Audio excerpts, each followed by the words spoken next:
There's something beautifully ironic about the fact that the most ambitious, the most haunting, the most jaw-dropping finale that the Beatles ever recorded was also the first Beatles song the BBC ever banned, A Day in the Life. And the funniest part?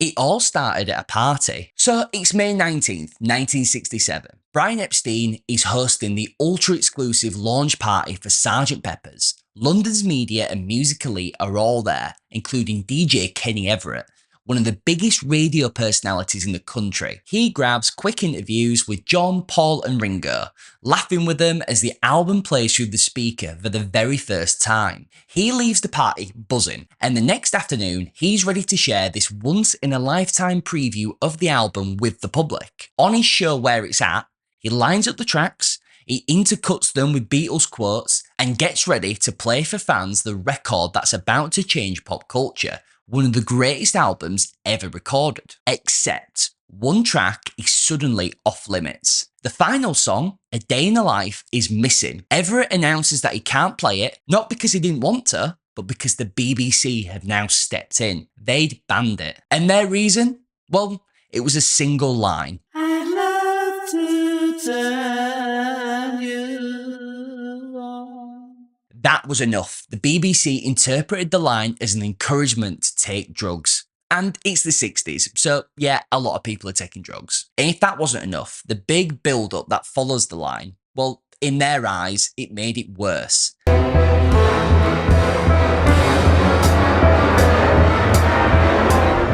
The BBC decided that the combination of the lyric and that wild mountain sound collage could have a rather sinister meaning. When you remember this is 1967, so the height of the drug panic, there's LSD everywhere, the establishment are now terrified of hippies. It does kind of make sense that the BBC was searching for danger in songs. But what's hilarious is how convinced they were that this lyric was basically going to bring down Britain overnight. But this is still a big deal, guys. This was an official ban, the first ever placed on a Beatles song. So just 3 days later, the BBC even put it in writing. So Frank Gillard, who was the director of sound broadcasting, sent EMI a very serious letter explaining the decision. The letter opened with, "I never thought the day would come when we would have to put a ban on an EMI record, but sadly, this is what has happened over this track." Okay, starts off quite nice, quite friendly, and then it follows with, "We have listened to it over and over again with great care, and we cannot avoid coming to the conclusion that the words 'I'd love to turn you on,' followed by that mounting montage of sound, could have a rather sinister meaning."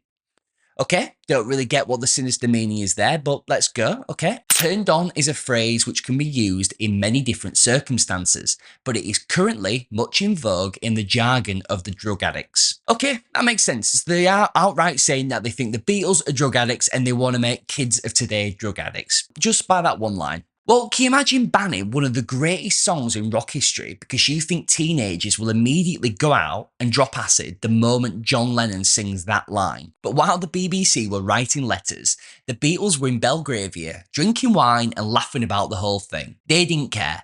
More publicity, the better. That same night, at a celebratory dinner hosted by Brian Epstein, reporters arrived with the news. The BBC had banned the album's final track, and the band's reaction was iconic. Paul goes first, and he's not having it. He says, "The BBC have misinterpreted the song. It has nothing to do with drug taking. It's only about a dream." He explains that John literally woke up one morning, picked up the Daily Mail, and the news stories gave him the idea for the song. If they wanted to find double meanings, they could have looked at our early stuff. Please Please Me?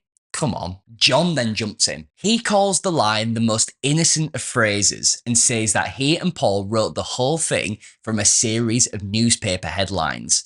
One about the Guinness heir Tara Brown dying in a car crash, and the other about 4,000 potholes that needed filling in Blackburn. John said, "The laugh is that Paul and I wrote this song from a headline in a newspaper. It's about a crash and its victim. How anyone can read drugs into that is beyond me. Everyone seems to be falling overboard to see the word drug in the most innocent of phrases." Look, he's right. The imagery is a little bit surreal, but it's not some coded message from the psychedelic underworld. But I think there's another voice worth mentioning. Someone who wasn't a Beatle, but still played a huge role in shaping their sound. George Martin. George Martin later said he didn't understand why the BBC banned it. He believed it wasn't so much the lyrics as it was the sound of the orchestral climax that freaked them out. He said that the nature of that build probably made the lyrics feel more dangerous than they actually were. He even said that the bizarre voice wails in the middle section probably came across like a marijuana dream, but to them, the Beatles and George Martin, those sounds were nothing more than an inventive way of getting back to the original key. But here's the part that most people don't know. Publicly, Lennon and McCartney stuck to the story. It wasn't a drug reference, they were totally innocent. But privately, they later admitted they knew exactly what they were doing. And we kind of looked at each other and kind of knew we were being a little bit kind of edgy when we sort of said, I'd love to turn you on. So we kind of knew like this would have an effect. And of course, only weeks later, the band supported a full-page ad in the Times calling for marijuana to be legalised. And even that wasn't the biggest scandal. Not long after, Paul then casually told an ITN reporter that he'd taken LSD, sparking a massive press meltdown. So yeah, the BBC might have overreacted, but the Beatles were not exactly trying to avoid any controversy. Meanwhile, news reporters had a field day with the ban. Reporters showed up at Brian Epstein's house to get quotes, but Paul just shrugged it off. We don't care if they ban our songs, it might help the LP. They'll play the other tracks. And to be honest, they were right. Sgt. Pepper still sold over 1 million copies in advance orders. A ban couldn't touch the album. It only created more intrigue. But I still think there's something a little bit deeper here. So the Beatles weren't just making music at this point. They were a part of a cultural shift that terrified the establishment. They were long-haired, politically outspoken, and experimental. The BBC weren't just trying to ban a song, they were trying to hold back a tide. And funnily enough, it wasn't the only song banned from the album.